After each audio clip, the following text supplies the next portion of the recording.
Hello, hello, hello. Welcome. Welcome to today's consistency challenge. I'm Crystal Boyd with How to Pitch TV, and I'm so happy you're here. So today's topic, the free bonus game of the week. Let's get down to it. The secret ingredient for winning TV pitches. Okay? And yeah, I know you're thinking, you're like, okay, what does that actually mean? How do I what is the secret ingredient that is so secret? It's so obvious that it's overlooked. Can you take a guess? Like really think for a second. What do you think most people are forgetting when they are crafting a TV pitch? Okay, I'll give you a hint. When I work with clients, I actually just worked with a client last week who told me this. They are so eager to sell that they overlook that this whole business is an art form that is deeply personal, right? And so you cannot sell art or make a sale of your project without leaving yourself at the door, right? The most common mistake people make in a way where it doesn't actually convert to a sale of a project is they're not including themselves in the pitch, right? And it's like, at the end of the day, I know it's tricky. I know that feels really awkward and vulnerable to be like, oh wait, you mean I have to speak from I statements using my own personal experience? Yes, you do, okay? And I'm gonna tell you how.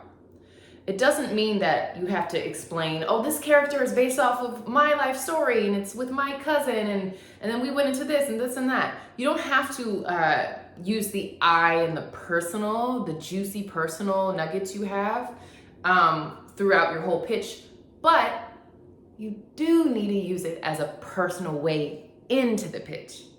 I have clients where you guys are pitching me and showing me what you have, and you skip over your way into the pitch, right? Because what happens is okay, when you go in a room for a pitch, you're gonna meet the execs, you're gonna small talk for like 3 minutes, right? Oh, the weather and what shows are on and whatever. And then at some point, they're gonna hand it over to you and be like, go. Now, what you do in that first minute is crucial because they're not buying your project, they're buying a relationship with you. And they will not buy your project if you don't show up personally, authentically, and vulnerably in terms of why this project matters to you as an artist. Because this is the thing, there's like 5 million stories about any given topic, right? Workplace comedies, so many of them. Dysfunctional family comedies, so many of them. Dramas about like a small town and a big fish in a small town, so many of them. 5,000 pitches that are circulating around town. But what makes you different is it's coming from you, right? If we think about your most iconic artist that you're inspired by, whether it's a visual artist, a music artist, a director, a creator, right? Most likely, each and every one of those artists weave what matters to them from their personal life into their work. It's either in their lyrics, it's in what they choose to paint about, it's in what they choose to write about, it's in how they are framing angles if they're the director. The personal is it's here, even if we try to pretend it's not. But the personal is what makes a great pitch. And so you have to start your pitches with a personal anecdote, right?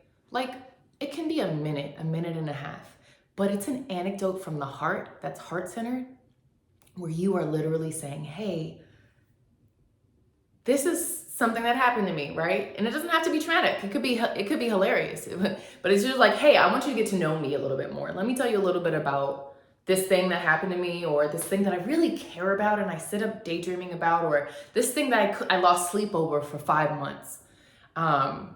And it's because of this thing that inspired me to write this piece or to create this piece, right?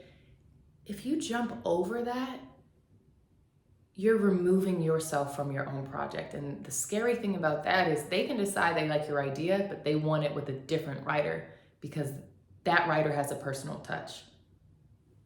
Do you hear what I'm saying? So I need you to really sit with your work and the projects you're working on and do an exercise. Do an exercise where you set a timer for 2 minutes and you free write, you journal about what was the spark, the inspiration for this project for you. Where did the inspiration come from in your personal life? I need you to go there. It's not just about, oh, well, I read these books and I love these books.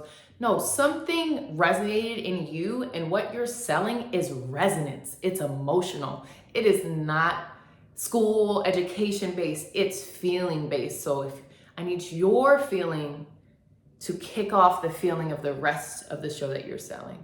Okay, so sit with that, think about it. I'm here if you need help or you want coaching with this for your personal way in.